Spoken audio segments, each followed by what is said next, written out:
Readers Entertainment Radio presents Book Lights with your host, author Lisa Kessler. Book Lights, where we're shining a light on good books. Hello, everyone. It's May. Can you believe it? It's May. Anyway, I hope that your spring is going well so far and that your allergies aren't getting too crazy for those out there where things are blooming. And I'm very excited that you all tuned in today because we have USA Today bestseller Kaira Rouda on, and I hope I'm saying her name right. Kaira, are you there? Am I saying your name right? Yes, you are. You got it perfectly great. It's really hard because it's so many vowels. I right. But it is Kaira Rouda. Yeah. Okay, good. Okay. I just wanted to be sure before I read your whole bio and just butchered it. So I'm glad that's okay. Yes, you did it right. Oh, good. So for everyone listening, if you haven't read Kaira yet, you are in for a huge treat. She writes twisty, turny, they're calling them domestic suspense, I'm guessing because it deals with marriages and things. I'll let her tell you about that later. And also some dynamite women's fiction. So be sure you go check her out. And if you haven't read her before, I will go ahead and read her bio so you can get to know her, and then we're going to chat. I can't wait. So Kaira Rouda is a USA Today and international best-selling, multi-award-winning author of contemporary fiction that explores what goes on beneath the surface of seemingly perfect lives. Her domestic suspense novels include Best Day Ever and The Favorite Daughter and the one we're going to be talking about today, The Next Wife, that just came out. To date, her novels have been translated into more than 10 languages. She lives in Southern California with her family and is busy at work on her next novel. You can connect with her on Twitter, Instagram, and Pinterest. And I did also put a link to her website right there on the Blog Talk site if you're listening live. And if you're listening later, you still can click on that and go take a look at her website. She has so much great content up there. And also, if you are listening and you're thinking about writing or you are a writer and you're still going through the trenches, she has some great information up there, too, for writers. So go check out her website. The link is right there. And I don't want to delay any longer. Kaira, I know you're already there. Spoiler alert. How are you doing? I'm doing great. Thank you. Yeah, and it's so funny. It's May already. Wow. Wow. Yeah. How did that happen? I don't know. It's been fun so far because my book came out officially on Saturday. So it was a May 1st launch, which was unusual for me. I've never had a book come out on a Saturday. So it was really fun. Yeah, that is exciting. And it's been so weird with the pandemic. It's like time no longer has any meaning. It's like the longest month and the shortest month. It's very weird. You're right. It does all kind of blend together somehow. But yes, but it is nice to have a book out. I didn't have one. The paperback of The Favorite Daughter was held off until this year as well, just due to the pandemic. So it's been fun to be back talking about books again. Yeah, and the pandemic has really changed how we all promote our books when they come out. I have a book event coming up the end of August for the first time in like 2 years. I'm going, wow, I don't know if I remember how to do this in-person thing, but have you been doing a lot of online Zoom? How's your book promotion going during this time? Yeah. Everything's virtual. To your point, so my bookstore here, the indie that I love is Laguna Beach Books, and they have always done all my book launches, and now this year it's virtual. So it's May 7th, but it's on Zoom. So I know, and I miss going to the bookstore and interacting with readers individually, but this is the next best thing, so I'm happy to be doing it one way or another. Well, and the bright side is people who don't live in California who couldn't get to that bookstore, can they go to the Zoom and see you? Oh, yeah, absolutely. Yeah. It's actually on the Laguna Beach Books website, and anybody can tune in. And that is the beauty of the Zoom events, because you don't have to be able to drive to the bookstore to get there. So, yeah, I'd love to have the more the merrier. So it's my launch today. Yeah. So it's May 7th, which is Friday. And all the information is on my website as well as on Laguna Beach Books website. Oh, great. Yeah, for me, that's been the best part is a bunch of my readers who maybe couldn't go to a book conference or something like that they can participate now, and we've all learned how to use Zoom. So if there's a bright side to the pandemic, yes, we have new tricks for us. Yes, we do. So for the people who are listening, do you want to tell them about The Next Wife, why they should run out and grab it right now? I know, it's so hard. It's funny with domestic suspense, what I write, you can't say very much without giving the plot away. So right. No spoilers. Yeah. So it's like you have to say a little bit, but not too much. But this story, The Next Wife, is about John and Kate Nelson. They started a business together. It's a very successful business, raised their daughter, Ashlyn, who's like 20 now when the story opens. But all of a sudden, John fell in love with his executive assistant, Tish, and they got married. So when the story opens, they're all celebrating the going public for the company Eventco, and they're all still working in the business together. Ashlyn is an intern, Kate's still running the business with John, and Tish is still involved in the business too. So there's a little bit of, what would you say, power struggle going on as well as I'm shocked. Tension. yeah. So it's the first wife, the second wife, the daughter, and the husband, and it's kind of their story. Very exciting. So they always tell you to write what you know, and I know from your bio and your website you used to own your own business. How much of you goes into these books? Yeah, as you know, being an author, that you do use parts of your past or your experiences go into all of your stories. So my husband and I did run a business together for 10 years, and the intensity of that and kind of the ups and downs and all of that stuff is very much a part of kind of the emotions of it are very much a part of Kate's experience in the book, I would say. So, yeah, so there's some truth about that in there. Not so much like we fortunately didn't get a divorce, so yeah, that part's not. Yay, you had a happier ending. Yes, we did have enough. Yeah, once you read the book, you will not want this ending in your life. Oh my goodness, yeah. So was your family surprised? I mean, you were a business owner and an entrepreneur. Was your family surprised when you said, hey, I think I'm going to be a fiction author? How'd that go over? Yeah, it was an interesting transition. I knew I wanted to be an author since I was in third grade. I mean, a very clear memory of I read Make Way for Ducklings, and I wanted to be just like Robert McCloskey. And so, I mean, I can picture the moment. But it took me a long time to get there. So, my first book was a nonfiction book for women entrepreneurs based on my experience running our business together. So that kind of led me to the speaking career, and I would speak to women across the country about putting your dreams into action and living the life of your dreams and, building your own brand. And then we sold our company, and I kind of looked at myself in the mirror and said, you need to take your own advice. You've always wanted to write a novel, and this is the time. So, so I just sat down and, when you're reaching for your dreams and going for it, you have a lot of doubt sometimes, but if you keep reminding yourself that that's what you've always dreamed of doing, and that kind of keeps you going. So I'm so excited to be doing it. And I don't know that my family's surprised more than like, way to go, Mom. Okay, that's good. Yeah, because we have 4 kids, and they're all very entrepreneurial, and hopefully they get inspired by the fact that their parents are too. Yeah. Oh, that's so cool. And you really were, when you started writing, finally, writing that book, how different was reality from the dream?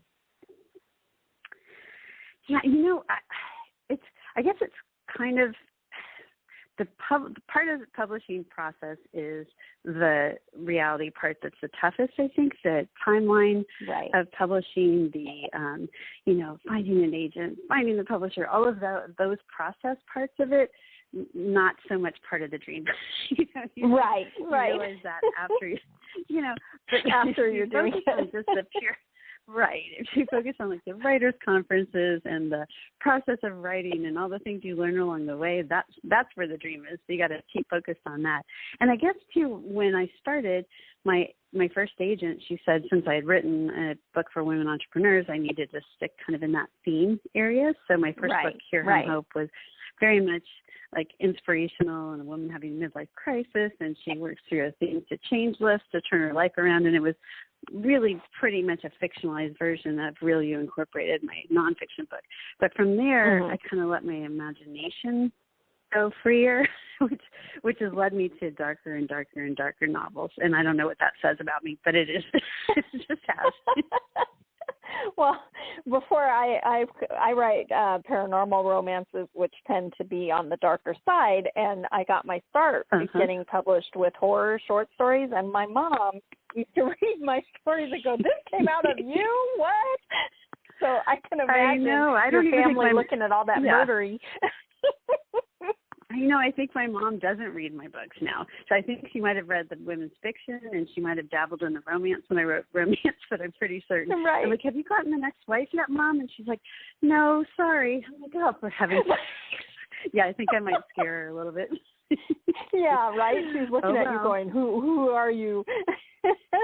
I know. And I haven't seen her in a year and a half, so she's probably wondering, like, what my little mind has come up with. So I'm finally going to go see her. She lives across the country.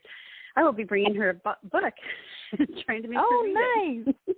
Yeah, there you go. There you go. Yeah. So speaking of the no traveling and the pandemic and all that, we got vaccinated, so I'm very excited and looking forward to a trip back to see my daughter. But how did that affect your writing? I've been asking everybody who comes on, because some authors, depended on going out to people watch at a coffee shop to write, or some people, wrote in groups with their friends. Did it affect you when all of this happened? How did you stay creative, when the world's on fire? Yeah, it was such a weird time, huh? Especially at the beginning. I think it was just so jarring. Yes. All four of my kids moved home. They're all in their 20s, and all of a sudden we were reconstituted as a family, which was kind of a special time now looking back, because I don't think we'll ever have that time again, despite the fact, we were washing our groceries and doing all that crazy stuff that we had to do back then. And I found myself gardening. I just wanted to garden. Like, what if the grocery stores disappeared? I don't know what I was thinking, but I just started gardening. Right. Our whole courtyard area was like these raised garden beds. And anyway, so I did that. But then really, I write at home, and I've always written at home, and I've never been like a coffee shop sitter. My daughter's a screenwriter, and she has to go to coffee shops. That's where she gets her creativity. But if I go someplace, I'll overhear conversations, and they'll go straight into my story. Right. So I pretty much have to write quietly at home by myself. So in that sense, the pandemic wasn't really a change for me as far as process or anything. In fact, I wrote like 3 manuscripts. It was crazy. Nice. High production. Yeah. I couldn't read, though. I couldn't sit down. I always read at night before bed, and I could not get my focus back on that part. It was so strange. But how about you? Did you find yourself creative? Yeah. Well, not at first. At first, it was just everything was on fire, and I couldn't focus for more than 5 minutes, so writing really took a hit. But my friends and I learned how to use Zoom, and we started writing together on Zoom, so it's just like going and you're writing, so you could see everyone else was writing, and that really helped, and I found my groove again. And then, like you, I wrote I had huge output once we figured out, how to maneuver around there. But just having that, not really peer pressure, but knowing you're not the only one sitting there trying to write. And then we would share our word counts, so it kept you from getting on Twitter or doom scrolling around the internet. Right. So that really did help, because it was shockingly hard to write there at the beginning. Yeah, it's such a jar to everybody's consciousness, and the world changed overnight. Yeah, it won't be the same again. Yeah. So, right. But here we are. We're still writing. Yeah, we plowed through, which is key. We did. Yes, our muses survived. Thank goodness. Yes, battered but still standing. But I got to give credit to readers on social media. I don't know if you experienced this as well, but when the pandemic really got ticking, because in the beginning, I mean, I obviously didn't understand how big it was, but I thought, okay, well, we'll be locked down for a month and then everything will be fine. And then it was not that way. Yeah. And readers really came out, you know, I got messages and emails about, please, you know that we're waiting for this next book. We need them more now than ever. And that really changed my thinking, you know, because for a while when everything's on fire, I'm thinking, God, what am I doing about it? I'm writing fiction. What good is that going to do? Right. But the reality is that people need that escape now more than ever. So did you start feeling stuff like that, did that help getting those 3 books out?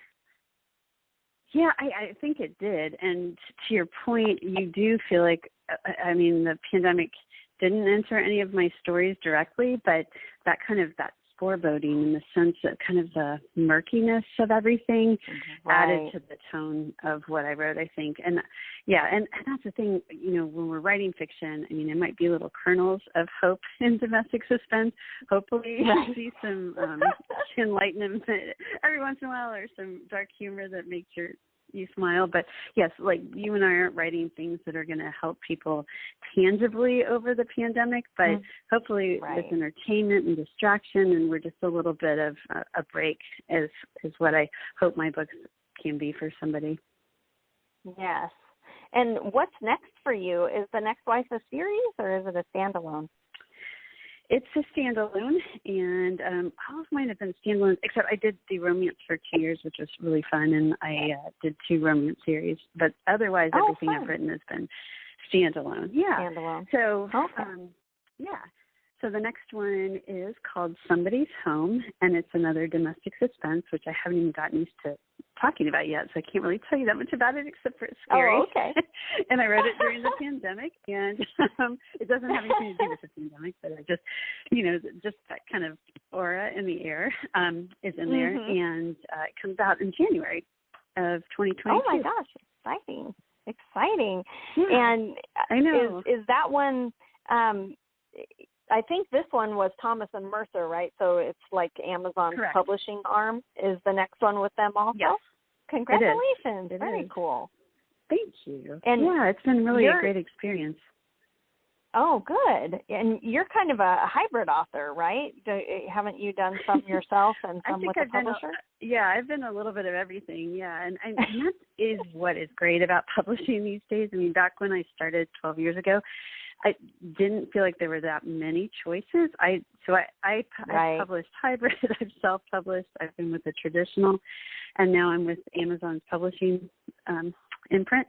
And I mean, there's benefits to every different version of it. And I think hopefully we're getting to a place where we're all more welcoming of people's publishing choices and not, you know, the whole snootiness needs to not be there, and we're all welcoming is what I like to tell people. But, you know, you just never know when you're going to change publishers, or when, you know, things change in this industry. So it's great to have options for authors. The more, the better. And anyway, that's my thought on all of that. So, so however you're published, it should be celebrated, and as long as you're happy. Yeah, for sure. And as a writer, for anyone who's thinking about becoming a writer or is working on their first book or whatever, the long term is always best to have your finger in many pies, to have many income streams, just because you never know. And if something happens to one, you want to know you have, you know, other things. So I think hybrid really is kind of the future. You should have, you know, a little bit in every pot just in case, right? I agree. And it's the key to it, and it's kind of ironic, it goes back to the book that I wrote all those years ago for women entrepreneurs. It's about keeping your personal brand. So no matter what publisher you're with or how you choose to publish, the key is to make your brand and your books, you know, cohesive enough, even if you're going cross-genre, which I've done too. But that's keep your name, you know, keep your foot out there as a brand, because that's what you're building. Yeah, very cool. So when you were when I was poking around your website, it mentioned that you were like a magazine editor or something, right? Was it hard for you to transition from editing to being a writer? Well, and I've always been on the writing side of the world, so they called you an editor, but I was actually one of the freelance writers, so it was like the title they gave you. But anyway, but yeah, I've always done freelance my first jobs were all reporters, which is a great training, I think, for ending up writing in novels. But I also wrote television spots and radio spots. I think I've written manuals for technology. So if there's a thing that needs to be written, I think I've written it along my career path. So I think any writing goes, it kind of keeps that muscle in tune, if that makes sense. So right. I look at my career, which is mostly before this, all in the marketing side of the world and also with magazines and newspapers. And even though some of it doesn't seem like it would go together, it kind of all does. And it all kind of comes back out in your story. Right. And what's your favorite part of writing suspense? When you get excited about a new book idea, what's your favorite part? Is it the whodunit? Is it how they're going to do it? What's your favorite part? It's the character. It's the first character that pops into my head, and that character, whoever he or she is the one that's like, hey, I have an idea for you. It's the weirdest thing. My husband's like, oh no, you have that look. I'm like, I know, I just got a character. And then that to me is the most fun. I mean, I'm grinning right now because I just love it when they appear, and then the story starts to kind of bubble around in your subconscious, and then you sit down, and I don't outline, or at least I haven't traditionally outlined. My agents are trying to teach me how to outline, but right. I love it when there's like a blank page and character. Well. Do you? I know. And I realize it makes things a lot easier for them and ultimately me if they know where I'm going. It's just exactly. spoil the surprise. Yeah. Right. For me, the whole thing that gets me back to the keyboard is I want to know what's going to happen next. And if it's already written out, it turns into a term paper. Exactly my feelings. That's why we're called pantsers. By the seat of our pants, and we like it that way. But right? I'm it's trying the to thrill. Outline. Yes. Right. So we'll see what happens. They're always. You got to keep your agents happy. So that is important. Yes, that's true. So since you're a pantser, I always look for what was the best surprise in a book when you're writing The Next Wife. Can you tell us without a spoiler what your favorite surprise was, where you went, uh-oh, what's happening? Yeah, gosh, it's hard without a spoiler, isn't it? Right. Well, I will say a really fun part of the story was when all of a sudden John, the husband, and his second wife, which is Tish, they're in Telluride, Colorado. She's whisked him away for the weekend to get him away from the business and his last wife. So they're in the mountains and they're going hiking. And this surprised me too. All of a sudden this rattlesnake zipped across the path that they were hiking on. I'm like, oh, geez. And that I didn't know that was going to happen. And it just happened. And right. John, jumps up and saves Tish from, getting close to the snake. And so that was kind of fun. And then Tish, it was her point of view. So she says to the reader, like, that was nice of him to save me, but probably not smart, but nice. I love that. So yeah. I mean, those kind of moments are so fun, right? They are. They're really fun. Yeah. I know. And then people listen to us and go, "Okay, what is wrong with these women?" Right. I know. We love this. Yeah. Yeah, we can't help it. That's just how we're wired. So I wanted to ask you, who inspires you? Like, what do you like to read that fires you up to go, oh, my gosh, I can't wait to get back to the keyboard? Yeah, I loved, like I've said, I had problems during the pandemic reading, but I'm finally getting back to reading again, which has been awesome. So I read heavily in the area that I'm writing in, which is because I've always liked these types of books. So I don't know if you call it psychological thrillers or domestic suspense, it all kind of, I guess, became popular with Gone Girl, but there's so many different interpretations and styles of it now that it's really a fun area to be in. I didn't even know this is what it was called when I wrote Best Day Ever. I just wrote it. Yeah. Right. Anyway, so I love, the usuals like Sally Hepworth. I just read her latest, and Mary Kubica's is about to come out, and I keep hearing a lot of great things about The Hunting Wives. I don't know if you've heard about that one, and that's coming out soon. And what else is next to my bed to start is Who is Maud Dixon? I haven't read that yet. And there's new DJ Palmer, and there's so many books. It's awesome. It's awesome. Yes. Do you listen to audiobooks too? I don't really. I did when I was driving more, and right. Like for the last year and a half, I haven't gone anywhere. So right. I haven't really needed to have any audiobooks with me. But I will say I listened to the start of The Next Wife on Audible because it was just so fun to listen to. They sent me the kind of the auditions or whatever, the samples of they have 4 different narrators for the audiobook, right. and I love their voices. So it was really fun to listen to it and hear it come to life as yes. in these actors' voices. So that was really fun. So I listened to an audiobook lately. Well, and I think that it's really cool because I was never into audiobooks until my first series came out in audio, and I thought, well, I guess I should listen to it. And Audible had bought the series after they all came out, so it had been years since I had been in these books. And I listened and I was like, wow. I mean, the narrators they're not reading you a book. They are like acting it and bringing it to life. It was fantastic. So if you're listening and you haven't tried an audiobook yet, definitely go grab The Next Wife and listen because, wow, it really does bring the book to a whole different level. It was really fantastic. So if you get the chance, check out the audiobook. Yeah, I completely agree. And when you hear your book in audio, does it make you I noticed that when I was listening, it definitely has made me write like beginnings of chapters. I'm more conscious about, grounding you where you are and everything because I realized listening to audio that when I turn the book back on and I'm in a new chapter, I'm like, wait, what? Where am I?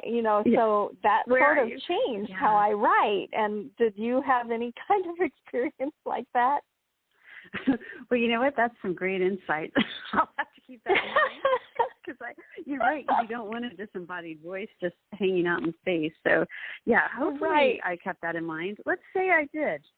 Yeah, let's say I will from now on.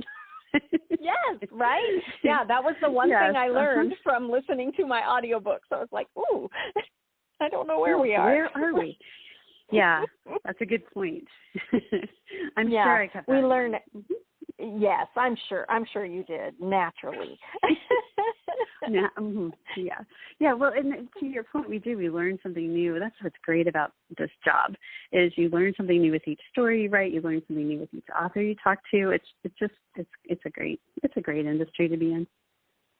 It is, and I love looking for the next idea, and it will be so fun now that we are starting to go back out to, do you get your story ideas from being out in the world, or do they just come to you with that character that shows up?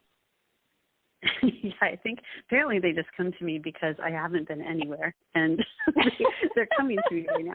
But to your point, we actually, my husband and I did a driving trip to Utah, just when everything was starting to open up a couple of weeks ago, and that was really inspirational just to be back in nature again and in these beautiful national parks. And so I'm sure that will work its way into story. I don't know how yet, but it will appear, I'm sure. So they do, the characters come, that like setting and it, like action that happens, it has to come from doing things again. Right. Yeah, we'll have to go back out and remember how to do things. I know. And like somebody tried to shake my hand yesterday. I'm like, no, fist bump. Just walking the dog. He's like, I'm your new neighbor, John. I'm like, hi, John. And I'm waving and backing up. He's like coming in with a handshake. I'm like, no, we don't do that yet. What? No. I know, it's such an awkward it's definitely changed us. It really is, yes. Well, we're rapidly running out of time, so we'll have to do this again some. How do you like readers to get in touch with you if they're really excited about your book or want to find out about the next one? Do you have a newsletter or are you on Facebook? I do. Yes, I'm everywhere, Lisa. So, Facebook, I'm Kaira Rouda Books.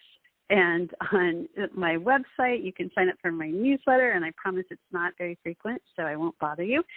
And, and I'll have more information about my next book that's coming out in January, Somebody's Home. Maybe we can talk about that one. That would be fun. Yes, we'll talk about that one next. Thanks so much for being here. It was great meeting you, and good luck on the next books. Thank you so much, and you too. And I'll talk to you soon. Okay, see you later. Thanks for joining us on Booklights. Be sure to connect with us at www.readersentertainment.com for articles, blogs, videos, and podcasts that matter to readers.